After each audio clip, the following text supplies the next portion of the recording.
Hi ladies, welcome to Eluvia Collective. You are in the explore page of the site, which is free for you to have a look around. I've got a number of trainings which give you a little bit of an idea about the way I'm going to dive into lots of different topics in much greater detail. And this is just a little bit of a flavor for you to have a look around, see the style that we talk in.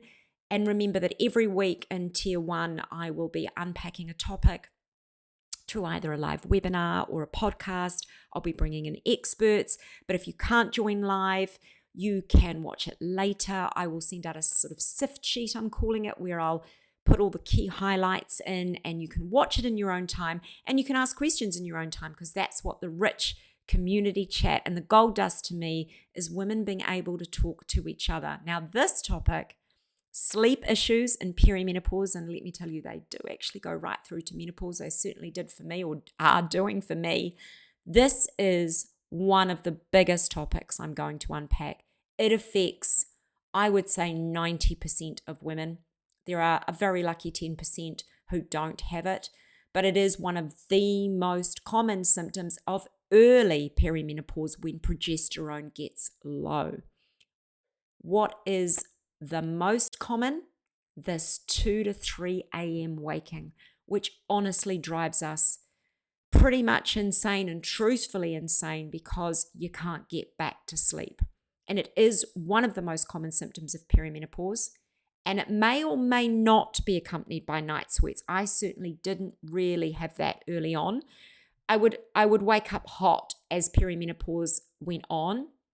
And I don't know about you ladies, but I'm not a very big human. I spent my years of always being the person that was cold. And then as perimenopause got in and into menopause, I'm the person that's always hot and always got no clothes on. So it is slightly, we try and make a joke about as much as we can, but it is very true. So you may or may not have the night sweats, but this waking up at 2 to 3 a.m., which is crippling, wondering why you are, and the racing mind that comes with waking from 2 to 3 a.m.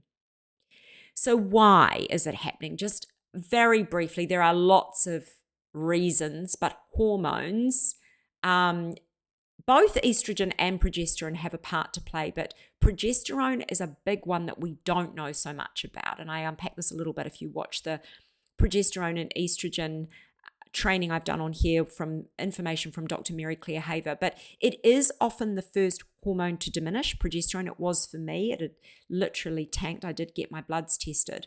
And progesterone supports with sleep, stress, and anxiety. And as it bottoms out in perimenopause, it has a huge impact on both our sleep and our anxiety levels. So knowing that, there is some things that we can do around supporting that, especially if HRT is an option. You can look at micronized progesterone. It's called Utrogestin. It certainly is in New Zealand. I know it is in the UK, possibly is in Australia as well.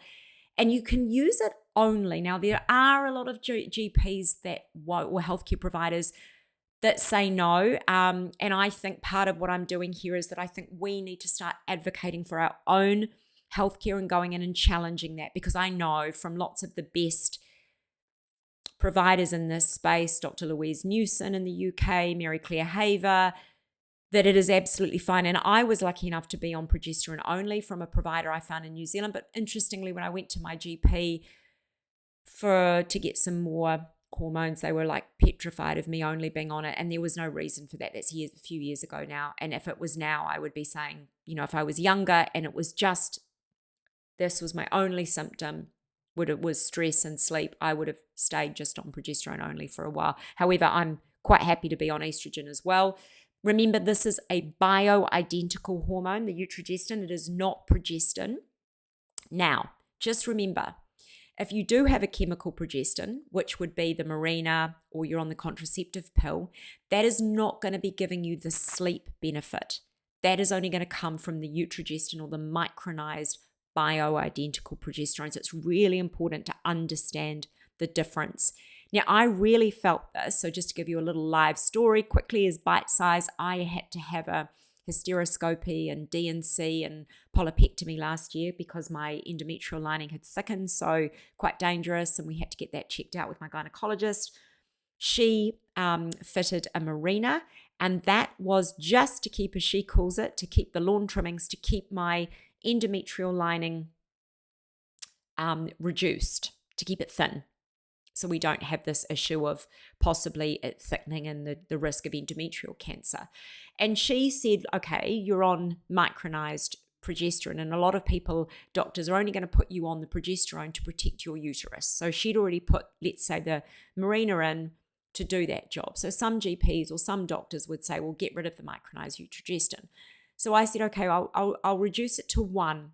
And for me, the impact on my sleep, which is so bad anyway, was just too high. So I went back to 2 estrogen and the marina, because the marina had no impact on my sleep at all, but reducing my estrogen did. I do know that progesterone, micronized progesterone or estrogen, doesn't suit everybody. Some people have a reaction to it. So again, all of these things are trial and error. But the other big thing I've worked on with my sleep specialist, who I'm definitely going to get on to Eluvia, is my sleep hygiene. Now, it wasn't that it was bad. It wasn't like I was having coffee at night, but because I'm a really bad sleeper and I've got this kind of, perfect storm of both being a brain injury survivor and hitting perimenopause and menopause, the whole thing came together, is I had to get a much stricter routine. And I'm going to dive into what that sort of thing can look like in Eluvia and in tier 1. But you need to think about that sleep hygiene at night, ladies. It's super important when you eat, what you do in that couple of hours before bed, journaling, meditation, the kind of food we eat at night, alcohol, all of those things contribute to the 2 to 3. Now, they're not, believe me, I still have the waking, and there's lots more to what we can do around that, but we've got to do everything that we can. And what should you do at 2 to 3 a.m. to support your sleep cycle when you do wake up? First of all, this is just, as I say, these are just bite-sized learnings. Don't look at your phone, whatever you do.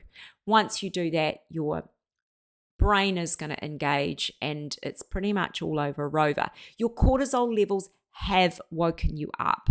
So we don't want to make them go any higher. We also need to stop the habit. And habits, the habitual part of waking for me is really hard. When it goes on, I remember when, I had a little bubba and people always said to you, a habit for a baby is 3 days. And I know for me, 3 days of waking at 2 to 3 a.m. and it becomes, I can almost not get out of the habit. 3 rounds of breath work. This one is so important. And I'm going to talk about breath work so much more in Eluvia, because whether you think it's airy-fairy, it is steeped in neuroscience now. There's plenty of research around both breath work and meditation. Parasympathetic nervous system engagement, that means breathe in for 4, hold for 4, breathe out for 8, or even just simply breathe out for twice as long as you breathe in 3 times, and it will engage your parasympathetic nervous. It will calm you down. If you cannot fall back to sleep within 20 minutes, get out of your bed, go into a quiet room, don't turn all the lights on, don't look at your phone, probably don't watch TV. You could read a book, put your glasses on, read a book in not too bright light. Don't have a coffee, but you could have a hot chocolate or anything without caffeine in it, and go back to bed. And the reason for that is that if we stay awake in bed for too long, we start to associate the bed with somewhere we can't sleep, and it induces sleep anxiety, something I've had to learn a lot about. So I'm going to unpack that one a lot more. But you really do need to get out of the bed, and so we start having a really positive association with bed, that it's either for sleep or for, intimacy, but not for lying awake, because then we start to have a really negative association with our bed. Most of all, ladies, and I've had to say this to myself not even 100 times, thousands of times over the last 10 years, do not beat yourself up about it, because sleep anxiety is a real thing. We have got enough to worry about in this phase of our life. You don't need to beat yourself up. There are going to be phases of poor sleep. Unfortunately, this is part of this transition for so many of us. accepting that this is part of this transition and that we're going to do some of these things to improve it will help your mental health around sleep disturbance so much better than the anxiety that comes with it. It's hard. It's really, really hard. I know about this better than 99.9% of people, because for me, this is a debilitating issue. So I really do get it. And please feel free to talk to me about it personally. So thank you, ladies. Thank you for joining, just touching on these subjects. And I really do hope to see you in Eluvia Collective in Tier 1. So take care.